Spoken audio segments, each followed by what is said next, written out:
Hi, today I'm going to be making some chili paneer, and this is a recipe that somebody requested that I go through. It's really simple. Now I must say it's not the Indonesian style sticky chili paneer. It's the old school Punjabi recipe that we've had in our family for generations. It's simple, it's quick, and it's got only a few ingredients. Okay, to make this paneer even more special, we're going to make fresh paneer and show you how to make simple fresh paneer. Now, we always use fresh paneer in our cafe, so we're using fresh paneer compared to ready-made. The flavour is just is immense. It's really nice. Okay, right, to start off with, we need some milk. Now, at this stage, I've got to say, it's important to have whole milk because it's the high fat contents in the milk that makes the paneer. So you couldn't really make this with low fat or skim milk or a milk alternative. So go for a good organic, well, I've got it for a good organic 2 litres of milk. Now we're going to pour this into a cold pan. Hi. And we're going to use just a metal spoon to give this a mix.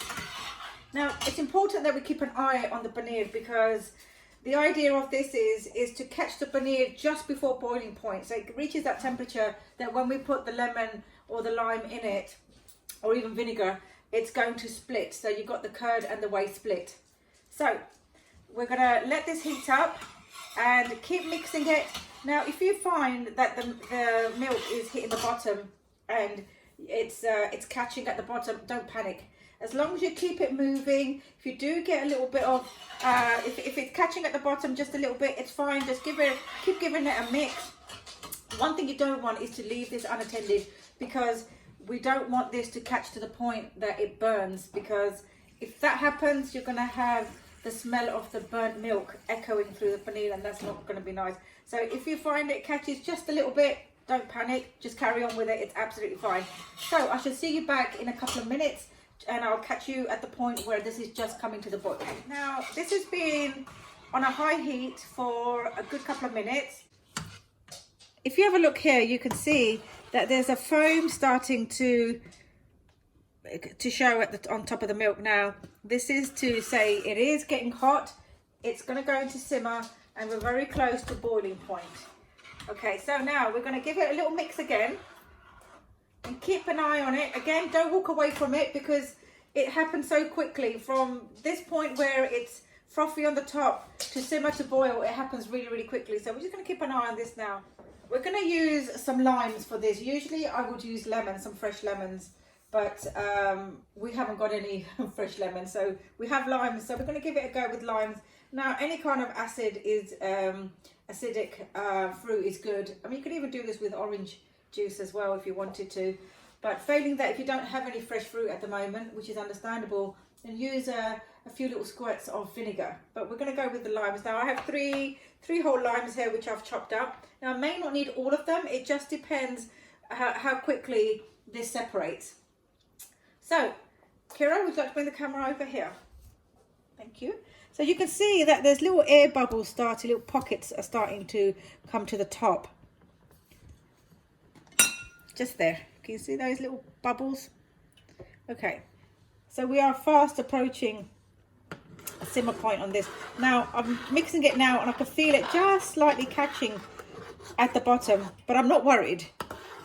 A little bit of catching is fine. It's natural. It's going to happen with the heat with the milk, so it's something to expect.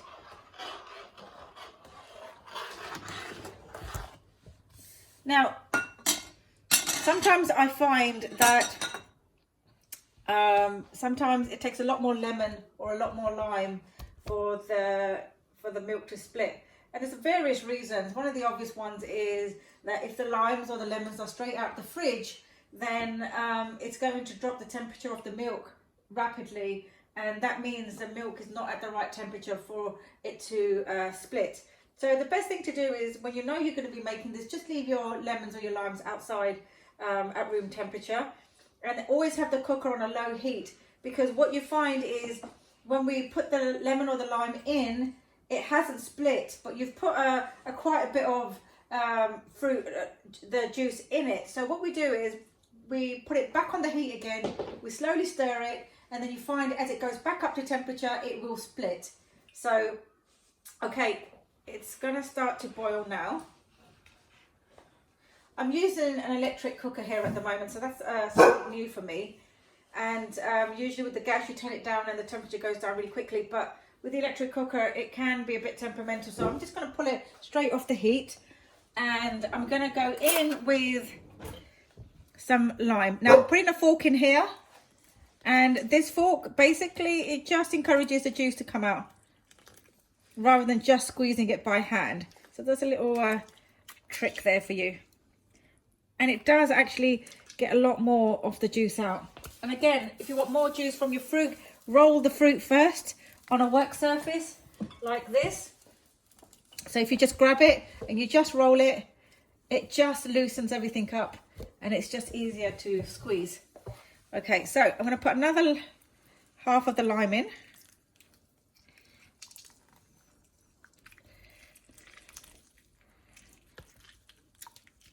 Now the pips have gone in there, but that doesn't matter because when I'm using it and I'm cutting it, I can always pull the pips out.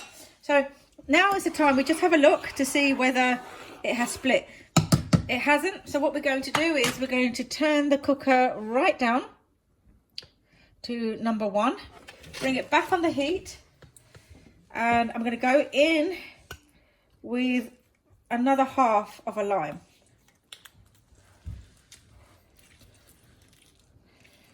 Now, the reason why I've put this back on the heat is because it's maintaining the temperature. It's when the milk is hot and you put the acidity into the milk, that's when it starts to react and that's when it splits.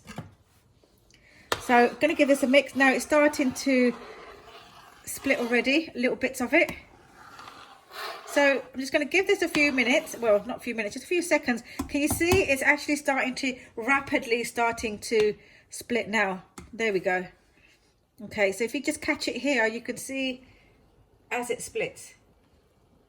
Now, it's not the most attractive looking thing at this moment, but I can assure you it's going to taste brilliant. So that is just 1.5 limes, and that is, I'd say, plenty. So what are we looking for? We're looking for a watery consistency, and we're looking for this to become slightly transparent and a little bit yellow. So for me, that is completely split. So Kira, if you'd like to bring it over. So can you see there the water consistency? Can you see that? Now that has split. Okay, for the next stage, basically you need a bowl and a sieve. Now you can use a colander, but because I'm making such a small amount, I want to be able to show you exactly what it looks like at every stage. Okay, now I have 2 pieces of cheesecloth here. Not everybody's going to have cheesecloth. This was given to me by a friend of mine who has a dairy farm and they make their own cheese. So I said to him, could I just have a go with this? And it's really, really good. But it is disposable and you wouldn't use it again.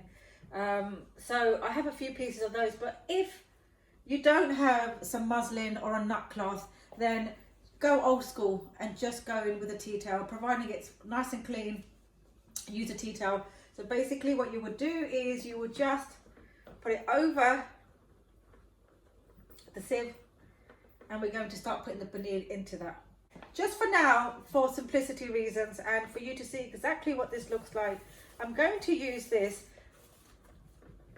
and show you exactly what the curd looks like. There's a bowl, there's a sieve, and there's some cheesecloth on that. Again, it's always better to use something that you can reuse and you don't have to throw away. So just for this occasion, I'm going to show you with this because you'll see the white against the blue really, really well. So we're going to grab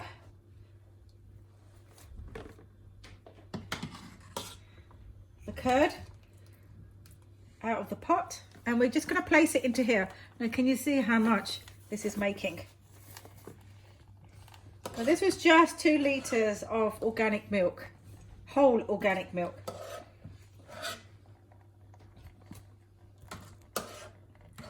So just use a slotted spoon and just take out as much as you can.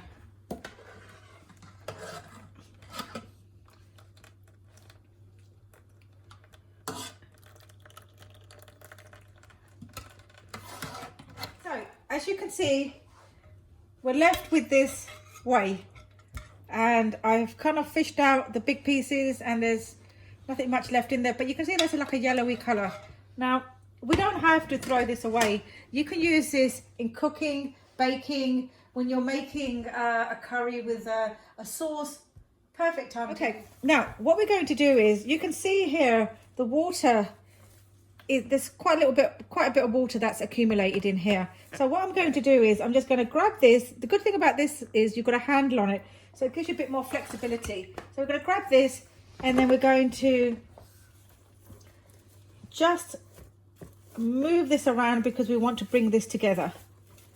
Push down. Get as much water as you possibly can before we put the weight on. Okay, now that is really hot. Want it that way? Okay, and then that will securely hold the pestle and mortar, and we just put the weight on that and just let it sit. Now if you don't have a pestle and mortar, that's fine. Use a tin of beans or something really heavy, or even like a weight,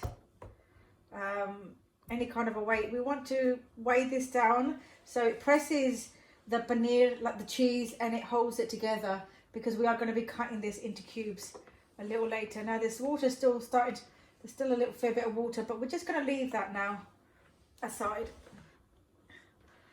and we'll come back to that. Right, next we're going to be making the chili paneer with that paneer that we just made. Now this, to make the chili paneer, it's going to take probably about half an hour, and we're going to use the paneer after it's been sitting there for half an hour. Okay, see you on the next video.